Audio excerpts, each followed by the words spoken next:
Imagine a land made by a line drawn in water, defined by tide, a fluidscape. This place that's wet land, is not static despite its stillness. Like breath, it lives through cessation, resumption, through alchemy. Salt marsh, eroded, erased, silted, fecund, covered and uncovered. It greets us at a waypoint on the journey, with little choice about the next leg, or clues to navigate with. The river left behind a magical wetland vocabulary a long time ago, and became its nautical lexicon. Knots, charts, cargo, dredger, dreadnought, draft, dead reckoning, portal and maps deduced by the eye from the water moored the world forever in measurement. But the drawing moves, all stirs, shifts, wavers with each tide, is shaped as we are by ebb and flow. Macfarlane says water refuses to take and hold marks.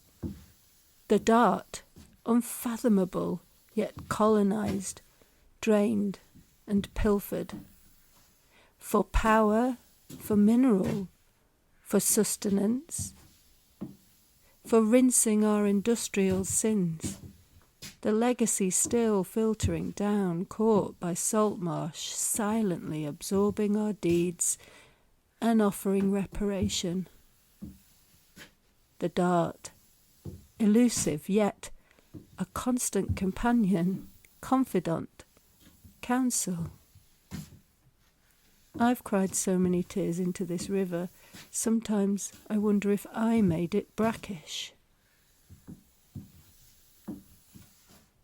On other days I see salty drops pooling from around the world, tributaries of grief dissolving into Gaia's woes. Only in the slack,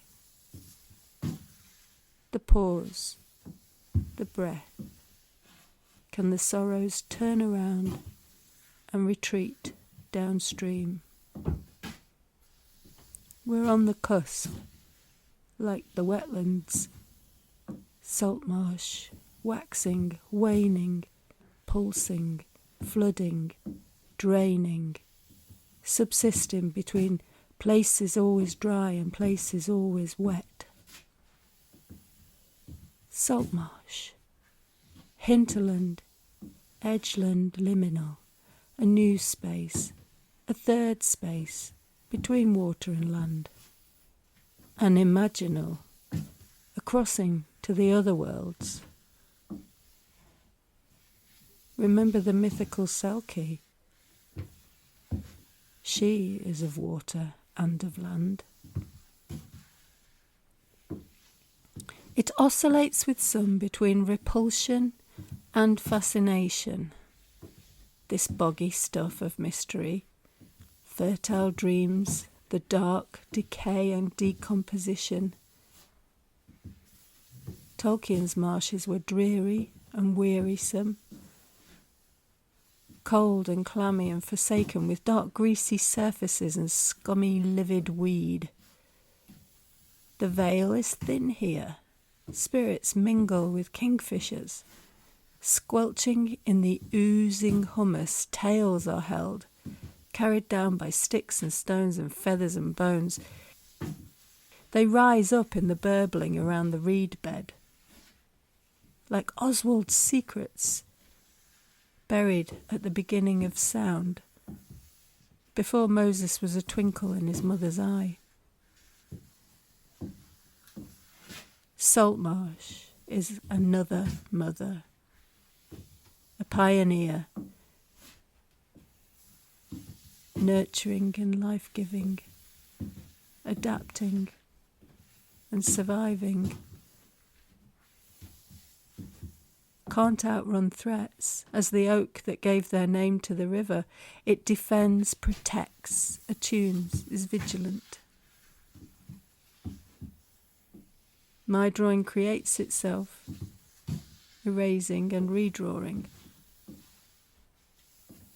Saltmarsh too lays its own land, sows its own seed. My saltmarsh has to be imagined, else how could we encounter it without destroying it further? There are only the unmeasured paths of the imagination that can lead us there.